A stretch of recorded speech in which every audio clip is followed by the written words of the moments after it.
Bedtime in Rome, the most boring tale of a very interesting empire. Once upon a time, in a swampy corner of what we now call Italy, there was a tiny village on 7 gentle hills. Its name was Rome. According to legend, it was founded by 2 twin brothers, Romulus and Remus. They were abandoned in a basket by the river, rescued by a she-wolf and raised in the wild. Sounds exciting, maybe, but it's just a story, and bedtime stories don't have to be true. Romulus eventually killed his brother, because why not, and founded a city named after himself. A totally normal sibling disagreement, right? With that peaceful beginning, Rome was born, but of course no new city can grow without neighbours, and Rome had plenty. In fact, the Romans famously kidnapped the Sabine women to grow their population. Kidnapping as a population plan. How innovative. Yawn.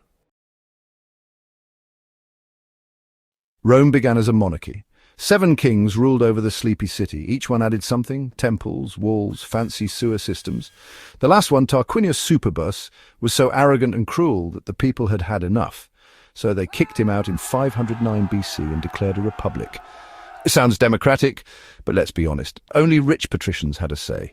The rest of the people mostly sat around and watched.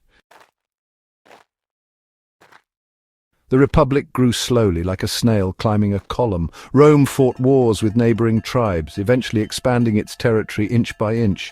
Then came the Punic Wars against Carthage.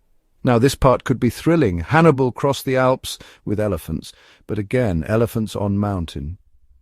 Not very efficient. Sounds more like a dream you'd have after eating too much cheese. Meanwhile, Roman politics got messier. There were 2 consuls, a senate, and endless arguing. Out of this chaos emerged Julius Caesar. He was smart, brave, and quite popular. But when he crossed the Rubicon River, he said, "The die is cast," meaning there was no turning back. He would take power and end the republic. That didn't go over well, so his friends stabbed him, literally, including Brutus. "Et tu, Brute?" he said, and then he died. Sweet dreams. After Caesar, the republic was over. Augustus, his adopted son, became Rome's first emperor. That was the start of the Roman Empire, so majestic, so powerful, so exhausting. Emperors came and went. Some were decent, others not so much. Take Nero, for example. They say he played the lyre while Rome burned. How musical. Claudius was poisoned by his wife. And Caligula, he made his horse a senator, not a joke. Imagine a horse voting on laws. What a sensible government.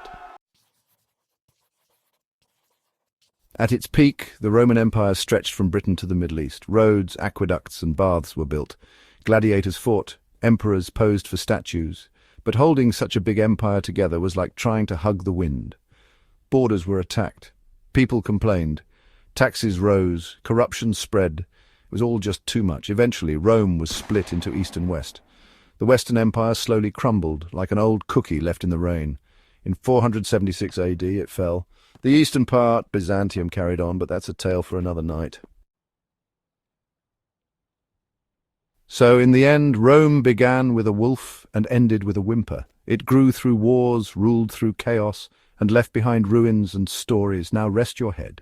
Let the weight of togas, the sound of sandals on marble, and the gentle snores of sleepy senators carry you into dreams. Perhaps tonight you'll be a Roman soldier, or maybe you'll simply take a nap in a quiet Roman bathhouse. Either way, Rome sleeps, and so should you. Good night.